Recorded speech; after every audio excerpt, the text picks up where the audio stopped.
Today, we're going to dive into an incredible story of progress. It's a journey that spans nearly 40 years, a journey from, fear and restriction to freedom and automation in how diabetes is managed. Our guide for this is Gary Scheiner, the author of Think Like a Pancreas. And by walking through his personal story, we're going to see just how far things have come. And this is right where it all began. This one quote really captures the sheer terror of getting a diagnosis back in 1985. I mean, think about it. It wasn't about managing a condition. For him, it felt like a death sentence. This is the emotional starting point for a technological revolution that would end up changing millions of lives. And yes, you can't make this stuff up. The author was diagnosed in Sugar Land, Texas.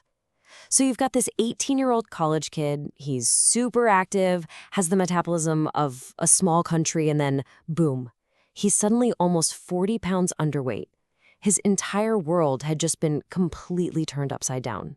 So what was the state-of-the-art plan back then? Honestly, it was overwhelming and, frankly, pretty depressing. Insulin shots, a super rigid diet that left him feeling hungry all the time, and blood sugar testing that required, and I'm quoting here, an extremely sensitive eye for subtle differences in pastel shades.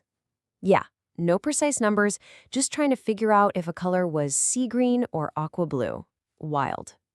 So when you're faced with all of that, you really have to ask yourself, what keeps you going, right? What makes you fight day in and day out? And this brings us to a really brilliant concept from the book that's just crucial for managing any kind of chronic illness.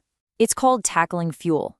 And yeah, you heard that right. It's a direct reference to the Adam Sandler movie, The Waterboy. The whole idea is to find that deep, powerful internal drive, your reason for tackling the daily grind of management. Because let's be real, without it, the challenge can feel absolutely insurmountable. And this slide right here perfectly illustrates what that tackling fuel is fighting for. See, it's not about abstract numbers on a screen. It's about real, tangible, life-altering outcomes. It's about keeping your sight, your heart, your mind. It's about having the ability to live a long, vibrant, high-quality life. This is the why. Okay, so with our motivation in place, let's look at the actual tools. And the evolution here is just staggering. We're literally going from devices the author called medieval torture devices to the automated, algorithm-driven systems we have today. The jump is just mind-blowing. What's so incredible here is just the sheer speed of innovation. So it all starts in 1985 with this painful, spring-loaded lancet that Gary nicknamed the guillotine and a meter the size of a brick. Seriously. But just about a decade later, we see the first insulin pump. Then, less than 10 years after that, the first continuous glucose monitor shows up, even if it was a clunky black box. And from there, it's a quantum leap to the automated systems we have today. The pace of change is just phenomenal. And here's the really big idea, the huge shift in thinking.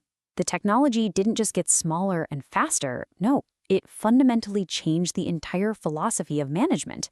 It used to be all about forcing your life, your meals, your exercise, your whole schedule to fit the rigid peaks and valleys of old-school insulin. But now, technology lets the insulin conform to your life. And that is a monumental shift toward freedom. And the precision, oh man, it's just night and day. Remember those pastel color charts? Well, today, for a meter to even get approved, its readings have to be within 15% of the actual lab value more than 95% of the time. We've gone from educated guessing to just incredible accuracy. This quote just nails the next leap forward. A finger stick, it gives you one number, right? A single snapshot in time. But a continuous glucose monitor, or a CGM, that gives you the whole movie. It shows you where you are, where you've been, and maybe most importantly, where you're headed and how fast you're getting there. It's all about context and trends, which is a total game changer for making decisions. But, having all the cool new tech isn't some magic bullet. As the book points out, true success in management is kind of like a chain, and it needs several strong links all working together. And these are the three big ones, the three links in that chain. You can have the best tools in the world, but without the skills to use them, they're pretty useless. You can have the tools and the skills, but without a positive attitude, burnout is almost guaranteed. Each one depends on the others. If one of them breaks, the whole system just falls apart. So let's talk about that second link, strong skills. This means you are the master of the technology, not the other way around. It's about really understanding the data, knowing how to count carbs accurately, and using all of that info to make smart, proactive choices. And finally, attitude.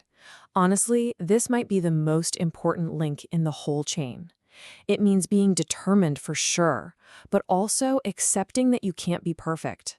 It's about seeing challenges not as failures, but just as problems to be solved. It's about persistence, not perfection. And all of that brings us right to the heart of it, the core philosophy of the book. After this whole 40-year journey through technology and technique, we learn the ultimate goal isn't a perfect blood sugar graph. No, it's something much, much more human. This is it. This is the whole thing. Thinking like a pancreas means using all these incredible tools not to restrict your life, but to enable it. It's about dynamically matching insulin to your body's needs so you can eat, travel, work, and play. The goal of all this tech, all this effort, is to empower you to live your life to the fullest. And really, that's what it all comes down to, isn't it? This story isn't just about gadgets. It's about a fundamental shift from just surviving to actually thriving. The ultimate measure of success isn't some perfect number on a screen, but the quality of the life you're able to live. Which really just leads to the final question. What does that high-quality life mean for you?